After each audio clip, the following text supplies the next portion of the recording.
నేను doctor N Upendra Kumar, senior consultant urologist, Care Hospitals, Nampally. Actually చాలామందికి doubts ఉంటాయండి. మనం ఎక్కువ వాటర్ కానీ తీసుకుంటే కిడ్నీస్ మీద ఎటువంటి ప్రభావం పడుతుందా అనేది చాలామంది మైండ్లో ఉంటుంది. సో జనరల్గా నేను చెప్తాను అసలు ఏంటి కిడ్నీస్కి రిలేటెడ్గా ఏం చేయాలని. మామూలుగా ఏంటంటే అండి, కిడ్నీస్ అనేవి దానికి సంబంధించిన ఫంక్షన్స్ ఏంటంటే, ఒకటి మనం తీసుకునే వాటర్ ఏదైతే ఉందో దాన్ని బ్యాలెన్స్ చేస్తుంది. సిమిలర్లీ మనం తీసుకునే ఫుడ్లో ఏదైతే యాసిడ్ బేస్ ఉంటాయో అవి బ్యాలెన్స్ చేస్తుంది అది కూడా. మూడోది ఏంటంటే, మనం బాడీలోని రక్తం ఏదైతే ఉంటుందో హీమోగ్లోబిన్ అంటాం. ఆ అనీమియా అనేది ఆ హీమోగ్లోబిన్ అనేది రక్తాన్ని పెంపొందిస్తుంది. ఇది దీనిలో ఒక హార్మోన్ ఉంటుంది ఎరిథ్రోపాయిటిన్ అని, దానివల్ల మీకు బ్లడ్ కూడా ఫామ్ అవుతుంది. అట్లనే విటమిన్ డి కిడ్నీ ద్వారా ఫామ్ అవుతుందండి. సో అది కాకుండా ఎలక్ట్రోలైట్స్, మన బాడీలో ఉన్న సాల్ట్స్ ఏవైతే రకరకాలు ఉన్నాయో అవన్నీ కూడా బ్యాలెన్స్ చేస్తుంది కిడ్నీ. సో ఇన్ని ఫంక్షన్స్ ఉన్నాయి కిడ్నీకి. పర్టికులర్గా ఈ వాటర్ మెటబాలిజం చాలా ఇంపార్టెంట్. మనకి ఇందాక అనుకున్నట్టు జనరల్గా కిడ్నీ ఏం చేస్తుంటే అన్ని వేస్ట్ పదార్థాలన్నింటిని కూడా బయటకు ఫిల్టర్ చేసేస్తుందండి, మంచివన్నీ ఒకటి అబ్జర్వ్ చేసుకుంటుంది. సో మనము జనరల్గా ఏంటంటే రెగ్యులర్గా ఎంత వాటర్ తాగాలనేది చాలామందికి క్వశ్చన్ మార్క్ కదా. సో అది ఏంటంటే యాక్చువల్గా ప్రతి గంట కూడా ఒక గ్లాస్ అంటే 150 ml 200 ml ఉంటుందండి. ప్రతి గంట కూడా మనం ఒక గ్లాస్ ఆఫ్ వాటర్ కానీ, మిల్క్ కానీ, జ్యూసెస్ కానీ, ఎనీథింగ్ లిక్విడ్స్ అనేవి రెగ్యులర్గా మనం over a period of time తీసుకోవాలండి. అండ్ ప్రిఫరబ్లీ నైట్ టైం ఒకసారి లేచి వాటర్ తీసుకోవాలి. సో ఇది ఓవరాల్గా మనం తీసుకుంటే ఒక 15 to 20 గ్లాసెస్ వరకు మనం డైలీ తాగాలండి. అంటే ఒక 3 to 4 లీటర్స్ మనం కానీ వాటర్ తీసుకుంటే మన ఓవరాల్గా కిడ్నీస్కి అనేది ఎటువంటి ప్రాబ్లం రాకుండా, కిడ్నీస్లో ఎటువంటి స్టోన్స్ ఫామ్ అవ్వకుండా, ఇన్ఫెక్షన్స్ రాకుండా, కిడ్నీ డ్యామేజ్ అవ్వకుండా మనకు ఈ వాటర్ ఇంటేక్ వల్ల చాలా అడ్వాంటేజ్ ఉంటుందండి.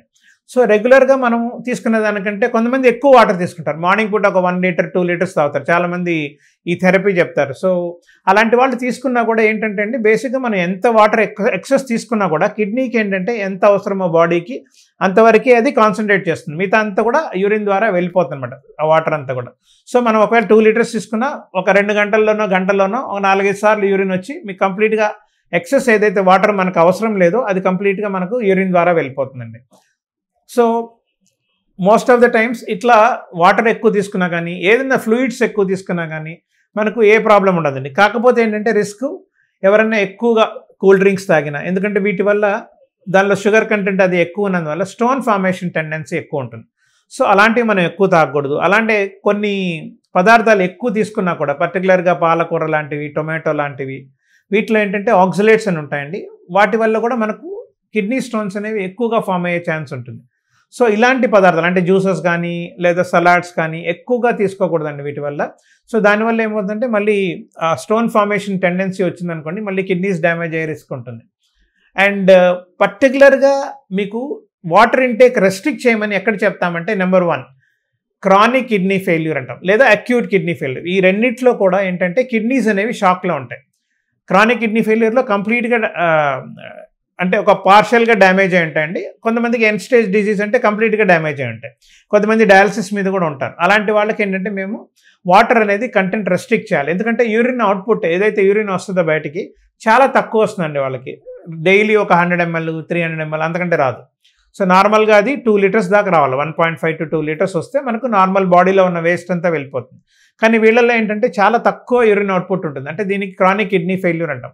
సో ఇలాంటి వాళ్ళల్లో మనం వాటర్ డెఫినెట్గా రెస్ట్రిక్ట్ చేయాలండి.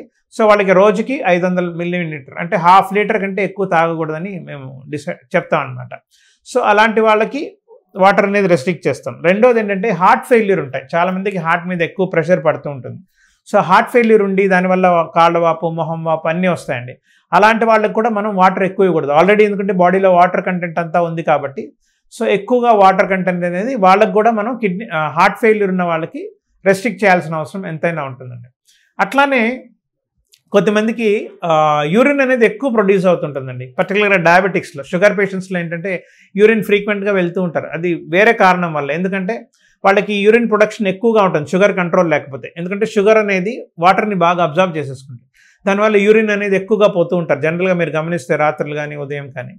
సో ఈ డయాబెటిక్స్కి ఏంటంటే మనము షుగర్ కంట్రోల్ చేసుకుంటూ జాగ్రత్తగా వాటర్ అనేది కొంచెం రెస్ట్రిక్ట్ చేసుకోవడం మంచిదండి. అంటే డైలీ ఒక 2 లీటర్స్ వరకు తీసుకుంటే సరిపోతుంది. ఎక్కువగా తీసుకోకూడదు. ఆల్రెడీ ఎందుకంటే వీళ్ళకి బ్లాడర్ అనేది తొందరగా ఓవర్ యాక్టివ్ బ్లాడర్ అంటాం. తొందరగా పంప్ చేస్తూ ఉంటుంది. సో దానివల్ల యూరిన్ కంటెంట్ ఎక్కువ వస్తుందన్నమాట. సో వాటర్ వాళ్ళకి తగ్గించమని చెప్తాం. దీన్ని ఓవర్ యాక్టివ్ బ్లాడర్ ఉన్న అందరు పేషెంట్స్కి కూడా వాటర్ కంటెంట్ అనేది ఒక 2 లీటర్స్ 1.5 to 2 లీటర్స్ మధ్య తగ్గించమంటాం. సో ఇది కొన్ని కండిషన్స్ అండి. అట్లానే చాలామంది డైరెటిక్స్ అని మందులు వాడతారు. అంటే యూరిన్ ఎక్కువ ప్రొడ్యూస్ అవ్వడానికి వాడతారు. అట్లనే వాపులు తగ్గడానికి మందులు వాడతారు. దానివల్ల యూరిన్ ప్రొడక్షన్ అనేది చాలా ఎక్కువగా ఉంటుందండి. సో వీళ్ళు డిహైడ్రేట్ అయిపోతూ ఉంటారు. సో ఇలాంటి వాళ్ళల్లో కూడా వాటర్ అంటే ఎక్సెస్ మనము రెస్ట్రిక్టెడ్గా తీసుకోమంటాం. Around 1.5 to 2 litres. సో ఇవన్నీ కూడా ఈ వాటర్ ఎక్కువ తీసుకున్నందువల్ల ఎటువంటి కిడ్నీ డ్యామేజ్ ఉండదండి. ఎక్సెప్ట్ ఎవరికైతే ఈ కిడ్నీ ఫెయిల్యూర్ ఉందో, హార్ట్ ఫెయిల్యూర్ ఉందో, లివర్ ఫెయిల్యూర్ ఉన్న వాళ్ళకు కూడా వీలైనంత వరకు ఎక్సెస్ ఫ్లూయిడ్ అనేది అవాయిడ్ చేయమంటామండి. ఎందుకంటే సాల్ట్స్ అనేవి బాడీలో ఉండిపోతాయి అండ్ లివర్ ఫంక్షనింగ్ కూడా సరిగ్గా ఉండదు. సో మనం తీసుకునే వాటర్ అంతా కూడా పేగుల ద్వారా లివర్ దగ్గరికి వెళ్తుంది. సో అందువల్ల ఏంటంటే వాళ్ళకు కూడా వాటర్ రెస్ట్రిక్షన్ అనేది తప్పకుండా చెప్తామండి.